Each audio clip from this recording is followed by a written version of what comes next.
Hey gang, D Tidwell Enduro Mountain Bike Training here. Talk about the rip row. Today I want to teach you the squat move by itself. Okay. Next session we'll do the deadlift by itself. But one of the great things we like about the rip row and riding is that it challenges our physical abilities, of course, right?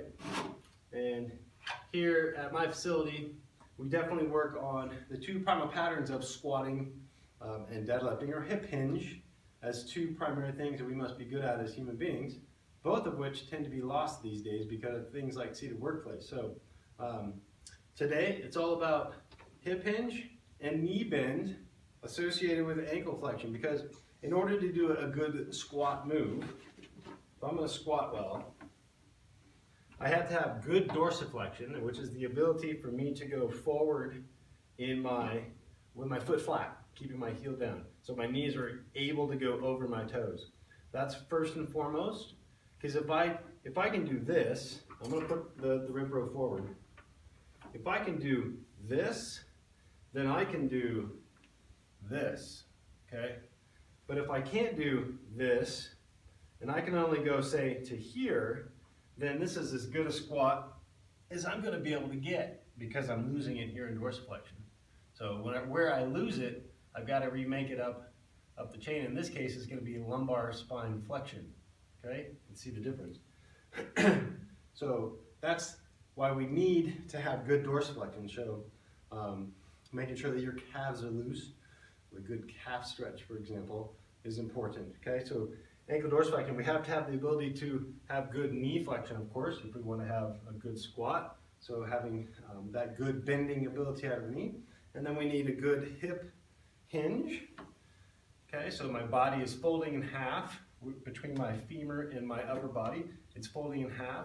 And then I have to be able to also keep my chest up.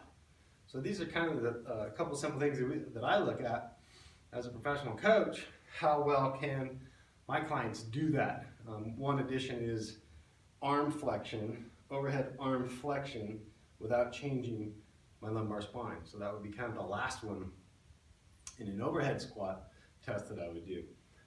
So now, if we just break down that squat move into a hip hinge pattern, all that means is that I'm hinging at my hips with my spine flat, and I can go in and out of this position no problem. And of course, this would be similar to getting into and going over a big downhill type position, going over really steep terrain where we have to have our butt almost dragging on the wheel and our way out in front. Doesn't matter if it's moto or of course mountain biking or a lot of sports where we need to be in that position, right? A catcher, for example, he's in a squat position all night long, right?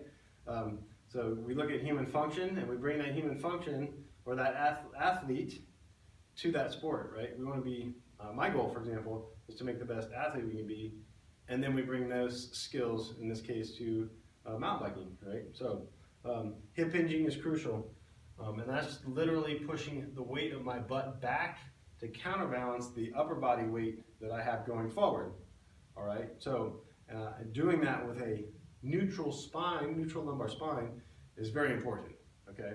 Now, with the rip row, we want to make sure that we can do both, right? So I like, my feet are in the middle stance here. I like being able to do a little bit of a squat move, like such. And I like being able to do full-on deadlift move, all right? So I would challenge you with your rip row, use the mirror as a feedback tool.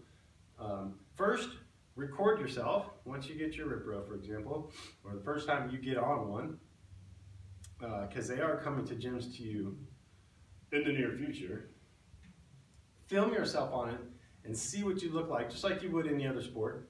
And then work out on the rip row. Working on your primal movements. And then take a post video of movement to see how you've changed. Because you will see a difference in your ability to both squat and to deadlift using the rip row, which is again one of the reasons why I like it so much. So squatting, we can go limited range of motion, whatever you've got is what you get it. So in other words, you can only give it, for example, to here if that's all the dorsiflexion you have. So I would rather you perfect this move and then start to do other things to increase your dorsiflexion capability, right?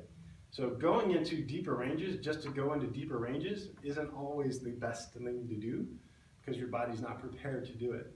Just like when I start working with my clients on anything, but RipPro included, we start slow. We start slow and super aware, and then as you become a better mover, you earn more speed, okay? You always got to earn your speed. So good, strong move where you're contemplating this, all working together in the squat move, and then a good deep hip hinge pattern, all of which we're looking to master here on the RipPro, while the RipPro is helping us master it. How do you like that one? All right, that's why it's a great tool, because it can help us do that.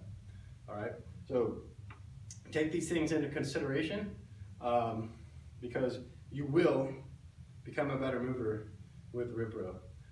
So contemplate those squat ideas, and definitely think about the deadlift in everyday life. You know, think about how well you move as a squatter and how well you move as a deadlifter, and then we're going to use this tool to improve it, and you're going to become a better athlete because of it. All right, till next time, guys, take care, work on your homework, and we'll talk to you soon.